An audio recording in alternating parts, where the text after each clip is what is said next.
The first crossing. October 6, 2025, 9:30 a.m.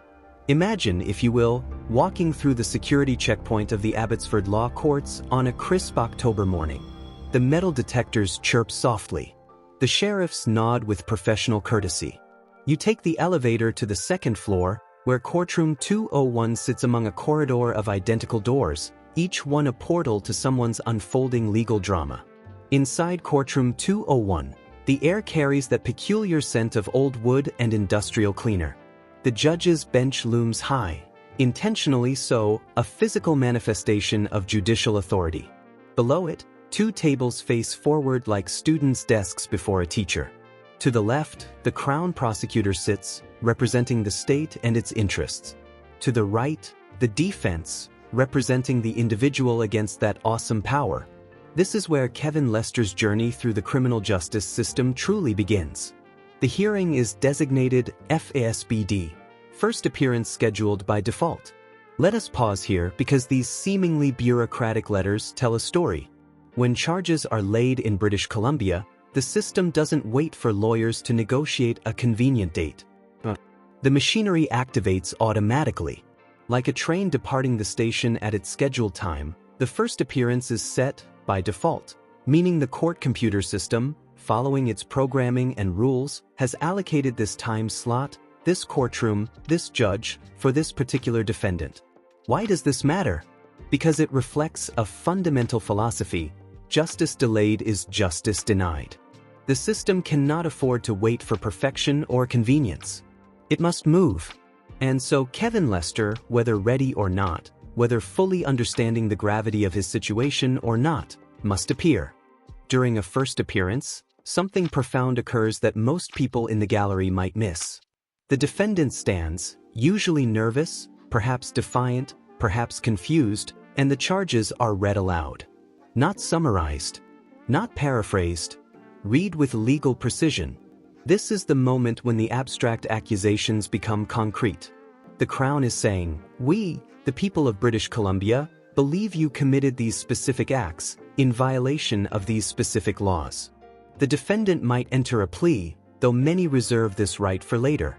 Legal representation is confirmed or arranged. If there are bail conditions, restrictions on where one can go, whom one can contact, what one can possess, these are reviewed and understood. The hearing is brief, perhaps 10 or 15 minutes, but it is consequential. It sets everything in motion. Notice that the record shows two entries for this date, entries labeled 1 and 2. This doubling appears throughout Kevin Lester's file like a recurring motif in a symphony. Each court date, 2 entries. The most likely explanation is that Kevin faces 2 separate charges or counts being processed in tandem. Imagine 2 threads being woven simultaneously through the same loom. Different charges, perhaps, or the same charge applied to different instances, but linked by the same case number, the same defendant, the same journey. 2. The conference. November 3, 2025, 9:30 a.m. Time moves differently in the justice system than in ordinary life. 4 weeks have passed since that first October morning. In the world outside the courthouse, Halloween has come and gone. Children have traded their candy, leaves have fallen, the days have grown shorter. But inside the legal machinery, this interval is purposeful, a deliberate pause built into the system's rhythm. Kevin Lester returns to courtroom 201, same building, same floor, same time slot. But today's hearing carries a different designation, CLCSBD, Case, Crown, Court Conference scheduled by default. To understand this, we must understand a fundamental truth about criminal proceedings. They are negotiations as much as they are confrontations. The Crown prosecutor and the defense lawyer are adversaries, yes, but they are also professionals operating within the same system, bound by the same rules, seeking, in theory, the same ultimate goal, a just outcome. The case conference is where this negotiation begins in earnest. Picture the scene. In the hours or days before this court date, disclosure has been exchanged. Disclosure is the legal term for evidence. Police reports, witness statements, photographs, forensic results. In Canada, the Crown must share virtually all of its evidence with the defense. This isn't generosity, it's constitutional law. The Supreme Court of Canada has ruled that an accused person cannot defend themselves against accusations they don't fully understand. Justice, the court has said, requires transparency. So by November 3rd, defense counsel has reviewed this evidence. They have met with Marlon Lester, perhaps multiple times, in the gray visiting rooms of the courthouse or in the cramped privacy of a law office. They have explained what the Crown has, what it means, what the possible outcomes might be. They have discussed strategy. Now, in the case conference, lawyers for both sides stand before the judge. The conversation might sound like this. Your Honor, we've reviewed disclosure and would like to discuss potential resolution. Or perhaps, Your Honor, there are some disclosure issues we need to address before we can proceed. Or even, Your Honor, my client maintains their innocence. We'll need to set this matter for trial. The judge listens, makes notes, asks questions. What is the Crown seeking? What is the defense offering? Is there common ground? The judge doesn't decide the case at this moment. That's not the purpose, but rather ensures both sides are communicating, progressing, honoring their obligations to the court and to justice. The SBD designation, scheduled by default, reminds us again that this is not optional. The system requires this checkpoint. Like a pilot's pre-flight checklist, certain steps must be completed before the larger journey can continue.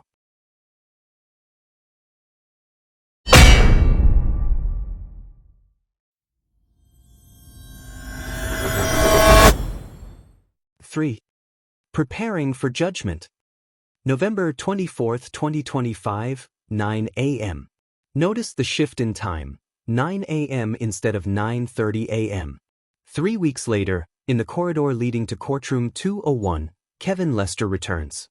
The time has shifted, 9 a.m. now, rather than 9:30. This might seem trivial, but in the choreography of court scheduling it matters. Different time blocks often correspond to different types of proceedings. The 9 o'clock slot might be reserved for lengthier matters, or for cases that need to be heard before the day's main docket begins. Today's designation is PARSBD, pre-arraignment scheduled by default. Arraignment. The word itself carries weight, derived from Old French, meaning to call to account. In Canadian criminal procedure, arraignment is the formal process where the accused is called before the court and asked to enter their plea, guilty or not guilty. It is a threshold moment, a point of no return in many ways. But we are not at the arraignment yet.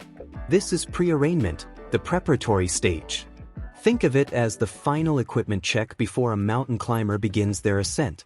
All the pieces must be in place. Disclosure must be complete. Any constitutional issues must be identified. The defense must have had adequate time to prepare. The accused must understand their options. In this hearing, the court essentially asks, are we ready? Has the Crown fulfilled its disclosure obligations? Has the defense had sufficient time to review everything and advise their client? Are there any preliminary motions that need to be addressed?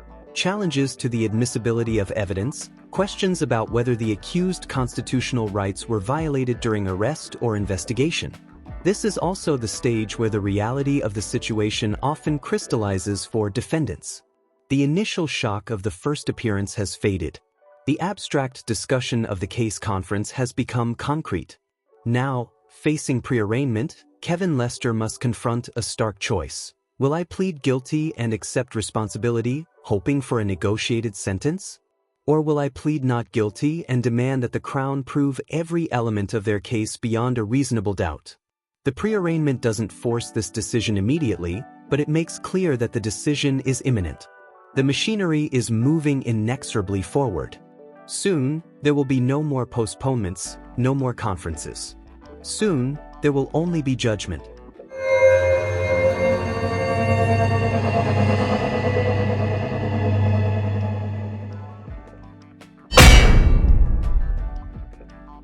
For the disposition question. December 15, 2025, 9 a.m. We enter the winter portion of this journey. It is mid-December now. Outside the courthouse, Christmas lights adorn the streets of Abbotsford. Inside courtroom 201, at 9 o'clock in the morning, Kevin Lester's case takes a significant turn. The hearing is designated FXDSBD, fixed disposition scheduled by default. Disposition is a deceptively simple word.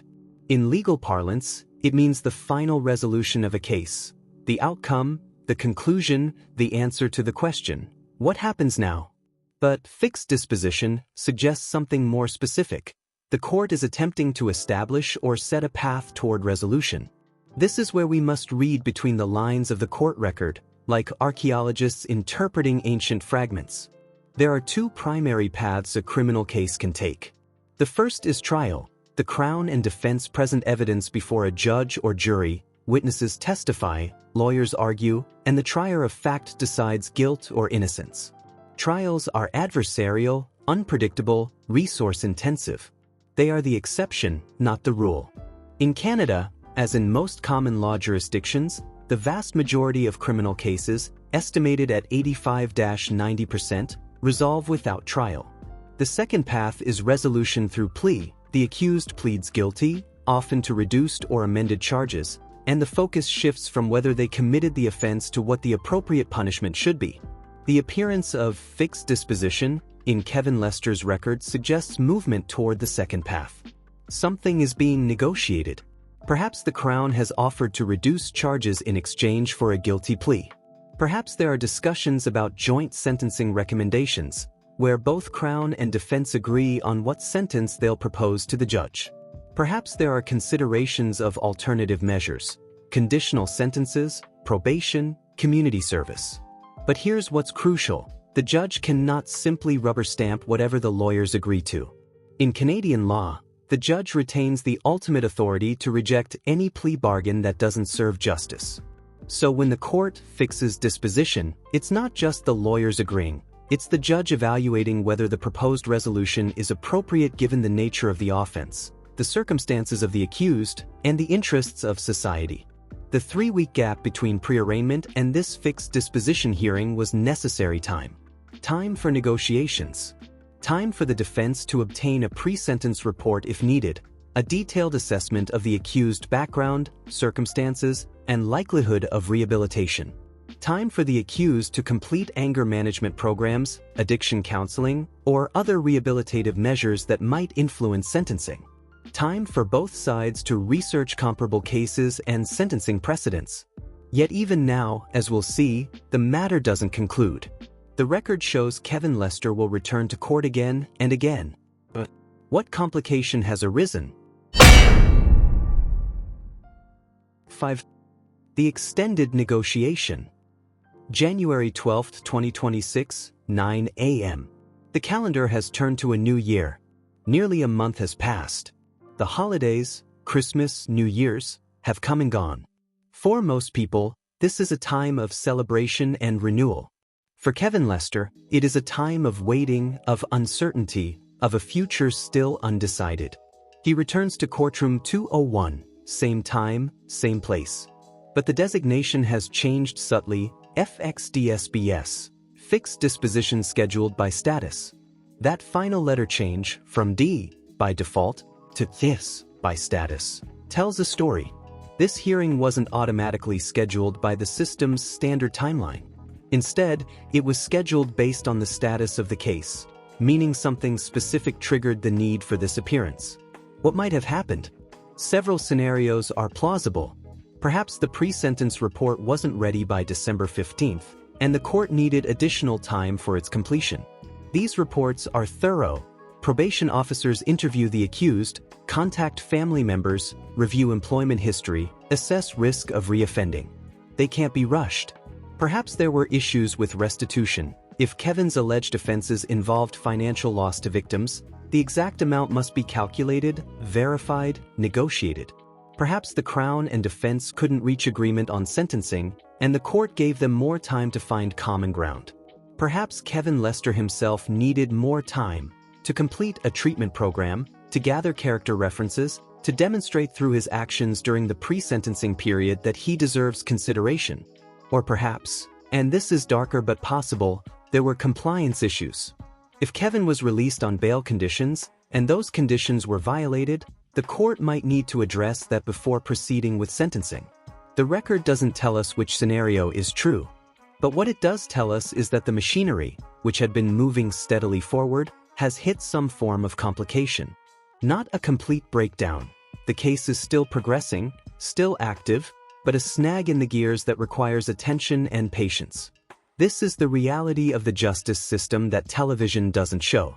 It's not dramatic confrontations in every scene. It's waiting. It's paperwork. It's small procedural hurdles that seem trivial but matter immensely to the people involved.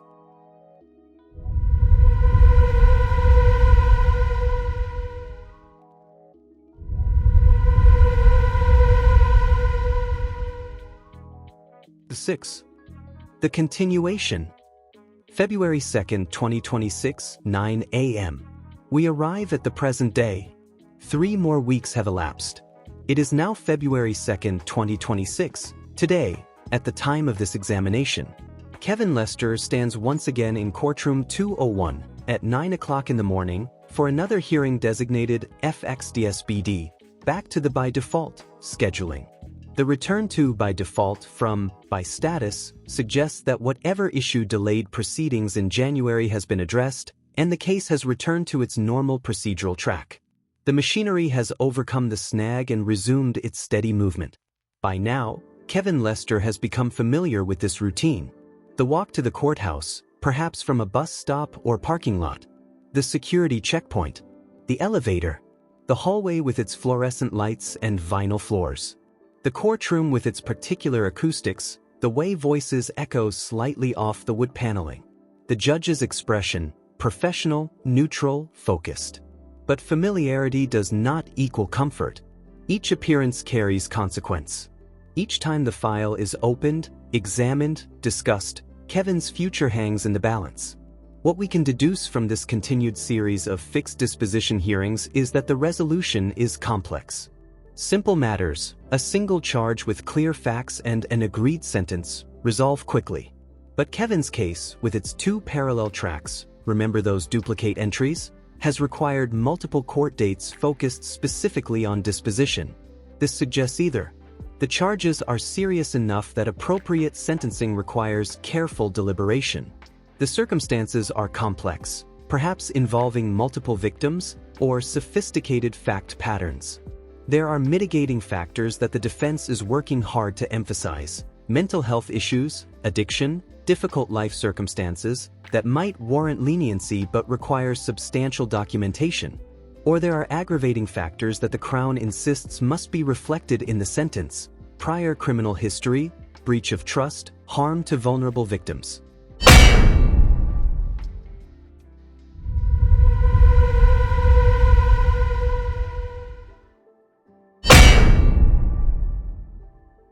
Act 7.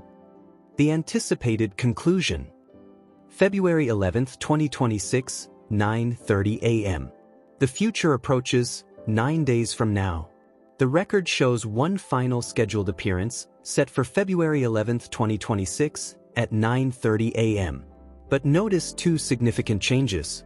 First, the courtroom has shifted from 201 to 204.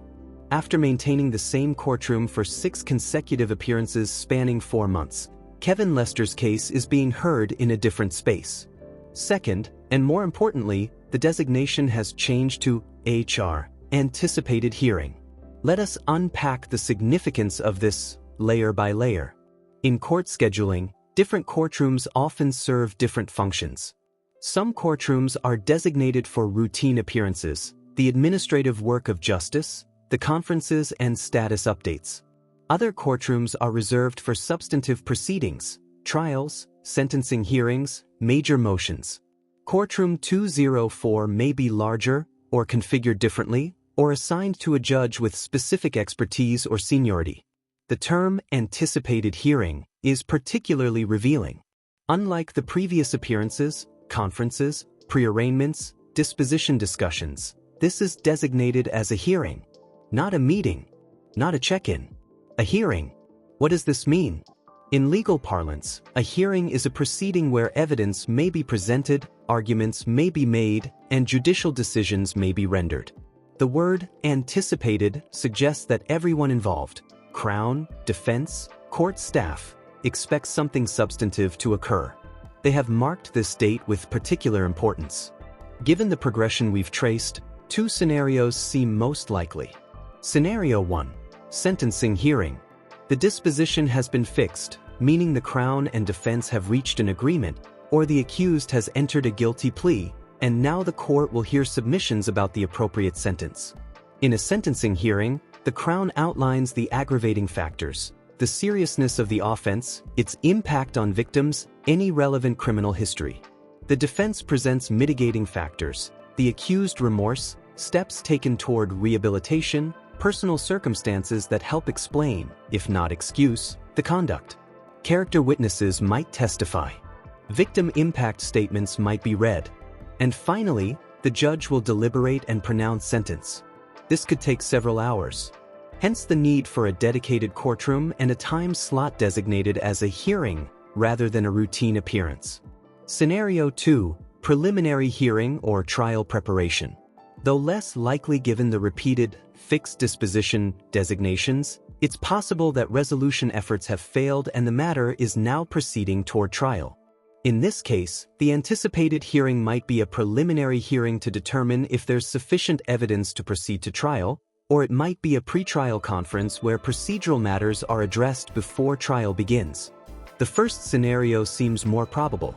After months of disposition discussions, the February 11th hearing represents what lawyers call D-Day, Decision Day, or perhaps more aptly, Disposition Day.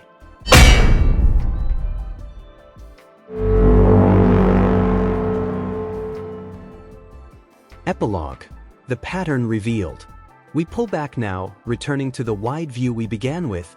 Let us step back and look at the complete timeline we've traced. October 6th, first appearance. November 3rd, case conference. November 24th, pre-arraignment. December 15th, fixed disposition. January 12th, fixed disposition by status. February 2nd, fixed disposition. February 11th, anticipated hearing. This is the anatomy of a criminal case. Not a violent confrontation in the courtroom. Not dramatic confessions or surprise witnesses. But a slow, methodical, bureaucratic process where lawyers negotiate, judges supervise, and the accused waits. The duplicate entries, those two parallel tracks running through every court date, remain Kevin Lester's constant companions. Two charges, or two aspects of the same case, being processed simultaneously. Like twins being raised side by side, they move through each stage together, inseparable. And that persistent code, 100, appearing after every hearing designation? It's likely an administrative marker, a file category or priority code invisible to the general public but meaningful to court staff. It might indicate the type of offense, or the processing protocol, or the urgency level. It's another reminder that beneath the grand philosophical ideals of justice, there exists a practical reality of spreadsheets and databases and filing systems.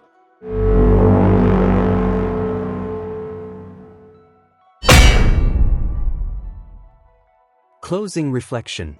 What this reveals. What have we witnessed in Kevin Lester's journey through the Abbotsford law courts? We've seen how justice in a modern democracy actually functions, not through swift judgment, but through patient process. We've seen how the system balances competing interests, the state's duty to hold lawbreakers accountable, and the individual's right to fair treatment and due process. We've seen the role of time in justice. Those weeks between hearings aren't delays. They're necessary pauses for investigation, negotiation, reflection. Justice rushed is often justice denied. We've seen the role of documentation. Every appearance is recorded, time-stamped, categorized. This creates accountability, a permanent record that can be reviewed, analyzed, appealed if necessary. And we've seen the human element lurking behind the bureaucratic codes. Behind FXDSBD and PARSBD and HR is Kevin Marlon Lester, a real person in this fictional narrative, whose life has been disrupted, whose future is uncertain, who must navigate this complex machinery with consequences that will follow him long after the courthouse doors close. On February 11, 2026, when Kevin Lester stands in courtroom 204 at 9:30 in the morning, one chapter of his story will likely end. A new one may begin, whether that involves incarceration, probation, community service, or some other consequence, we don't yet know. But what we do know is that he will have had his day in court. Not 1 day, but 7. Not a rushed judgment, but 4 months of careful deliberation. This is the promise the justice system makes. Not perfection, but process. Not vengeance, but measured consideration of how to balance accountability with rehabilitation, punishment with redemption, society's need for safety with the individual's capacity for change. The machinery of justice grinds slowly. But it grinds. Fade to black. End of Chronicle.